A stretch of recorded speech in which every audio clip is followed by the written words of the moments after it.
బడ్జెట్పై చర్చ విషయంలో హరీష్ రావు మంత్రి శ్రీధర్ బాబు మధ్య సంవాదం నడిచింది. పరీక్షల కోసం కూడా ఇంత కష్టపడలేదంటూ ప్రజల కోసం ప్రిపేర్ అయ్యానని మాట్లాడేందుకు సమయం ఎక్కువ ఇవ్వాలన్నారు హరీష్ రావు. హరీష్ రావు సీనియర్ సభ్యుడని ఆయన సలహా స్వీకరిస్తామన్నారు మంత్రి శ్రీధర్ బాబు. అయితే సమయాన్ని దృష్టిలో పెట్టుకుని ప్రసంగించాలని కౌంటర్ ఇచ్చారు. నిన్న బట్టి గారి 72 పేజీల ఉపన్యాసాన్ని చాలా శ్రద్ధగా విన్నాం. ఒక 500 పేజీల పెన్ డ్రైవ్ కూడా ఇచ్చారు. నిన్న మీరు మాకు సెలవు కూడా ఇచ్చారు, బాగా ప్రిపేర్ కండి, చదువుకొని రండి అని మీరు సెలవు ఇస్తే ఆ 500 పేజీల పెన్ డ్రైవ్ చదువుకున్నాం. 72 పేజీల పుస్తకాన్ని, ప్రసంగాన్ని బాగా విన్నాం. ఇప్పుడు కాలేజీ ఉన్నప్పుడు కూడా ఇంత శ్రద్ధగా చదివినామో లేదో కానీ ఈ తెలంగాణ రాష్ట్ర ప్రజల కోసం, ఈ రాష్ట్ర ప్రజల సంక్షేమాన్ని దృష్టిలో పెట్టుకొని బాగా ప్రిపేర్ అయ్యి వచ్చినాం అధ్యక్ష.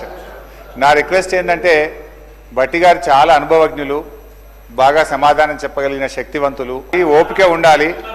సో అందువల్ల నేను మీతో కోరేది, చూడండి అధ్యక్ష, నేను స్టార్ట్ చేయకముందే ఇట్లా డిస్టర్బ్ చేస్తే ఎట్లా అధ్యక్ష?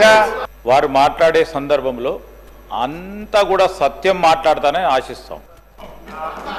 వాస్తవాలకు దగ్గరగా ఉండే అంశాలు మాట్లాడితే కూడా మా వాళ్ళు అందరూ హర్షిస్తారు అధ్యక్ష.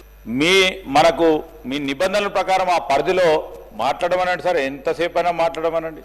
We will welcome, because is input is also required. Senior శాసనసభ్యులు, డెఫినెట్లీ ఆయనకున్న అనుభవం కూడా మాకు ఉపయోగపడుతుందని ఆశిస్తూ ఉన్నాం.